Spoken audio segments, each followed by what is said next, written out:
चलो मैं दिखाती हूँ। क्या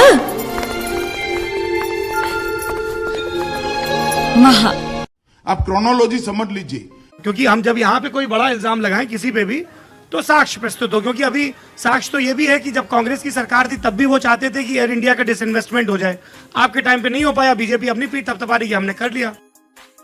देखिए, दो तरीके हम लोग चाहते थे तो वो भी करना चाहते थे, ये अपना जीएसटी लागू। लेकिन आप समझिए, एक चाकू होता है, उससे जो डॉक्टर होता है वो किसी का इलाज कर देता है, उससे ही दूसरा आदमी होता है किसी की हत्या कर देता है। तो बीजेपी जो है वो हत्या करने का काम कर रही है।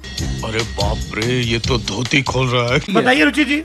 देखिए, पहली बात तो ये कि निजीकरण में कोई गलती नहीं है। अगर हमें निजीकरण से लाभ मिल रहे हैं तो निजीकरण करने में कोई बुराई नहीं है।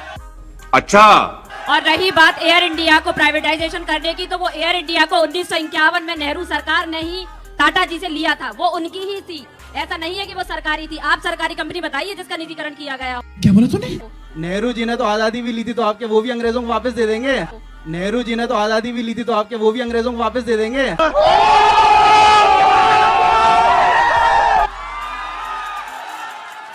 वो भी आपने कॉन्ट्रैक्ट बेस पर ही ली है, पूरी लड़के नहीं ली है।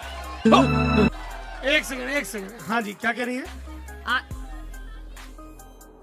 वही मैं बता रही हूँ कि ये भी 99 साल की लीज पर ले पाए थे आप। अगर आप में इतनी कुब्बत थी तो पूरी आजादी लेते ना। उस टाइम क्यों आपने लीज पर ले ली? 99 साल की लीज पे? हाँ, ये जो आजादी हुई है ये 99 साल की लीज पर है। भारत कम्प्लीटली आजाद नहीं है।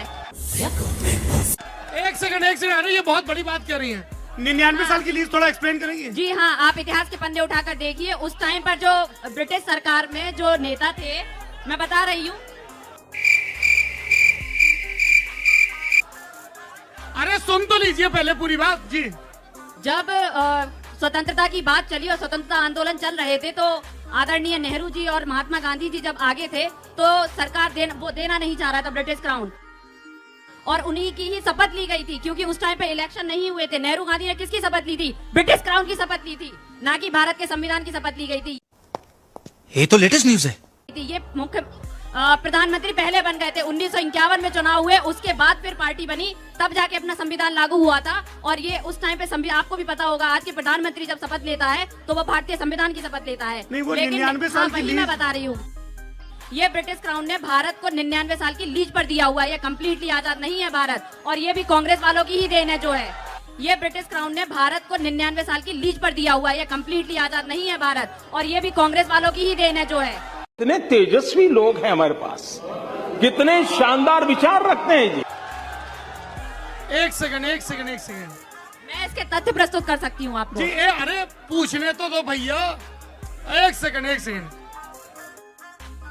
रुचि पाठक, भारतीय जनता युवा मोर्चा की प्रवक्ता, लल्लन टॉप अड्डे के मंच पर यह कह रही हैं कि हमें बरतानिया हुकूमत से, ब्रिटिश क्राउन से 15 अगस्त 1947 को जो आजादी मिली है वो 99 साल की लीज पर है।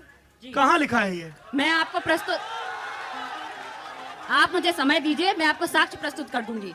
पढ़ाई लिखाई में ध्यान लगाओ, IAS बनो, लेकिन नहीं तुम्हारे काट रहे हैं। क्योंकि ये अगर इतनी बड़ी बात है, ये तो आज तक किसी प्रधानमंत्री ने इसका जिक्र नहीं किया, ना भाजपा के, ना कांग्रेस के, ना दूसरे दलों के। किसी संविधान विशेषज्ञ ने इस बात का जिक्र नहीं किया, ब्रिटेन ने इसका जिक्र नहीं किया, भारत ने नहीं किया। हालांकि कुछ YouTube के वायरल वीडियोस में कहीं की ईंट कहीं का रोड़ा जोड़ के ये थ्योरी चलाई जा रही, पर इसका कोई साक्ष्य नहीं है। तो आप समय दीजिए ना, इसको प्रस्तुत किया जाएगा। चलिए। तो आप समय दीजिए ना, इसको प्रस्तुत किया जाएगा। चलिए। समझ रहे हो ना? चलिए ठीक है। आप समझिए, पूरे एजुकेशन स्ट्रक्चर को ऐसे ही बर्बाद करा जा रहा, पूरे एजुकेशन स्ट्रक्चर को। बिल्कुल। इनके प्रधानमंत्री जी दोबारा भारत देश को गुलामी की आजादी का अमृत महोत्सव मना रहे हैं। 75 साल का अमृत। तो ये कह रही है कि 99 साल की लीज पे आजादी। क्या कर रहे थे अगर आजादी नहीं मिली? दीनदयाल उपाध्याय का नाम लेते, काहे के लिए इतने बड़े-बड़े उनके बैनर पोस्टर लगा रहे हैं? 7 साल का बिना भी हो गया है जी। संदीप सरावगी जी। सर खैर हम तो सेटिस्फाई नहीं है बहन जी की बातों से। हम भी पूरी जिंदगी में पहली बार सुन रहे हैं ये बात कि 99 साल की लीज पे हम लोग को आजादी मिली।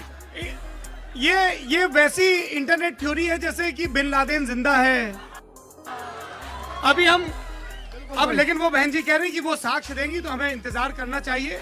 तुम्हारा लड़का ये इम्पोर्टेंट नहीं है, हमारा लड़का है ये इम्पोर्टेंट है। कौन है ये लोग, कहां से आते हैं? इस वीडियो के सामने आने के बाद सवाल तो बनता ही है, अगर हम करें तो करें क्या, बोले तो बोले क्या? झूठ बोलो, बार बार झूठ बोलो, जो भी बोल सकते हैं सब झूठ बोलो, जहां भी बोल सकते हैं झूठ बोलो, जितनी बार बोल सकते हैं झूठ बोलो, किसी भी विषय पर बोलो तो सिर्फ और सिर्फ झूठ बोलो। एक ही काम, झूठ बोलो, झूठ बोलो, झूठ बोलो, बार बार बोलो, बार बार बोलो, बार बार बोलो, हर जगह पे बोलो और जोर जोर से बोलो। वाह मोदी जी, वाह वाह वाह। Big thank you for being here.